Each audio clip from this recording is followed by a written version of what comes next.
Hi, Kelly. Hey Haley, how's it going? Good. How are you doing? Pretty good. It's been a tough few weeks, I think. Not getting as much sleep as I should. Yeah, that's true. I stayed up really late last night watching the Great British Baking Show, which is not a good idea because you can't eat at No. night, but it Yes. makes you really hungry. So And also anything that I try to make will never be as good as what they're making, so it's just like a recipe for disaster. that sounds fun. I like it. So this is National Library Week. So happy National Library Week. Happy National Um, Library Week. I thought it might be kind of fun for us to talk a little bit about like how we became librarians and how we got here. Does that sound good? Yeah, that sounds good. I think I have a better story than you. So it's now a competition. Oh, okay. um, just get ready. I've wanted to be a librarian since I was a little kid. It's pretty much the only job I've ever seriously wanted, and I was inspired by my middle school librarian. She was really cool. She wore really cool shoes, and I wanted to also wear really cool shoes, and I associated that with being a librarian. Okay. But she also helped me a ton, and she always had something for me to read, and she just sort of knew what I would be interested in before I even knew that I was interested in it, and so that was always really nice. And so what started as really just liking books changed throughout the years to really just loving research and that kind of thing. Okay. What about you? Competition. So, I give myself a 5 out of something. okay. So to be completely honest, I don't exactly remember the moment that I decided I was going to be a librarian. But I kind of always knew that eventually I would be going to library school. Hmm. I distinctly remember, like in undergrad, saying it really doesn't matter what you're studying because it's all going to lead to library school. Totally. So, like, I was the kid that always had a book when I was young. I learned to read really young, and eventually I kind of like read through our library. And Mm-hmm. so I remember the librarians and the library staff always being really helpful, trying to kind of give me options for books that we maybe didn't have. So getting them through other libraries or Mm-hmm. giving me cards to bigger libraries in the nearby area. As a teenager, my parents always made fun of me for carrying the suitcase, which was a giant purse that carried maybe like 4 or 5 full-size novels at a time. Yeah. So before e-readers, I carried around a lot of books because I just never wanted to go without them, which is not, like a great solution. But I think the more time that, well, yeah, it gets really heavy after a while. It does, yeah. Like carrying an e-reader or your phone and just reading there is sometimes so much easier when you're standing in line at the checkout and just waiting. Yeah. So I think, like, I know that I don't really remember the moment, but I kind of know, like, I know that being a librarian is kind of a cool job because they're not just there to check out books. They don't just answer research questions. It's about being a mentor and an instructor and a social worker sometimes and a researcher. And I really like the fact that kind of librarians are there to help people without discrimination. Mm-hmm. So it doesn't really matter your age, your race, your socioeconomic status. We're there to help provide equal access to content and information, no matter who you are. And we also fight against censorship and protect privacy, and that sounds really cool. So, or at least that's kind of what I was thinking when I decided to start librarianship. Yeah. So I just wanted to be as helpful as the people that helped me.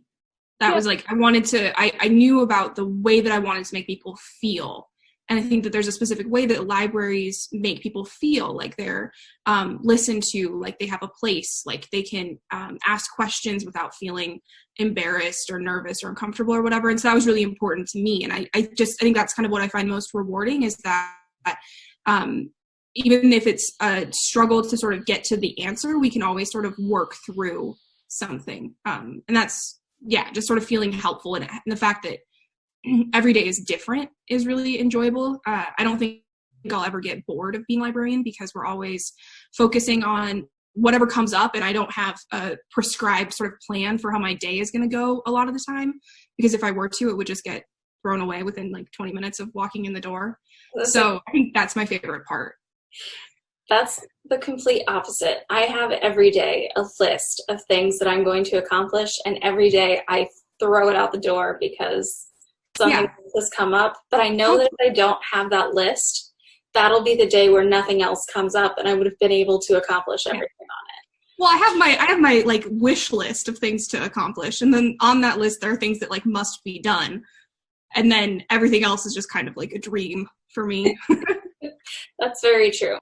So here's a fun question. Okay. What is your favorite type of research question? Oh, well, this will come as a surprise to probably no one, but medical research questions, or like health and disease, history of medicine, those types of research questions. We could not be more different as far as like our interests go. I know. So my undergrad degree is in English language, literature, and classical studies. And both of those disciplines kind of naturally intersect with other disciplines. So I think I'm really drawn more towards questions that are kind of multifaceted and interdisciplinary. Mm-hmm. So kind of looking at one question from multiple perspectives, or one item even, from different kind of angles, and then kind of pairing those with sources written by kind of people in different fields.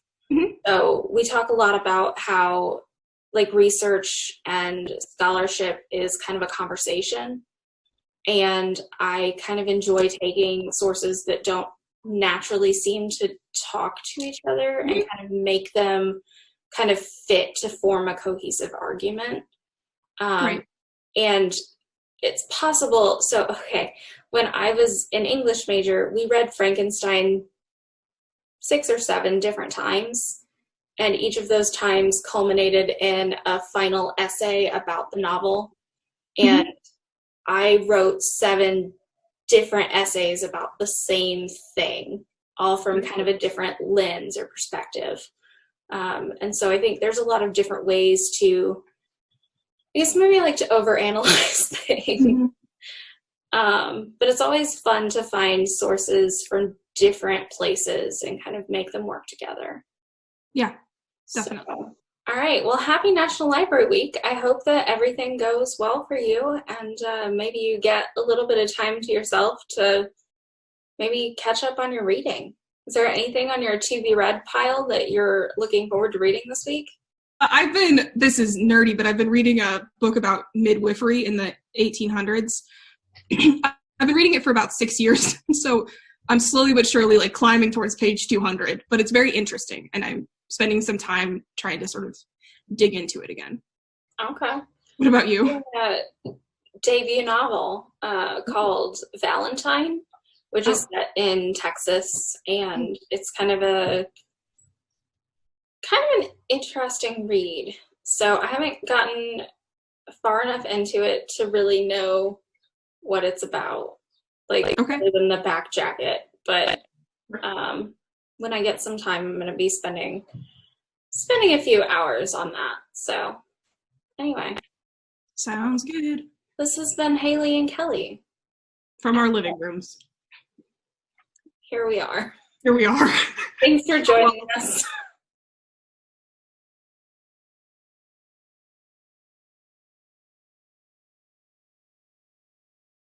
Thanks for joining me in my living room, where all of the mess is outside of this frame. So, I am now recording. And action. Just kidding. Is there anything on your to be read pile that you're looking forward to reading this week? Me? Yeah. Who else am I talking to? I don't know, you were like asking a question to the audience. Like, leave it in the comments here. Oh.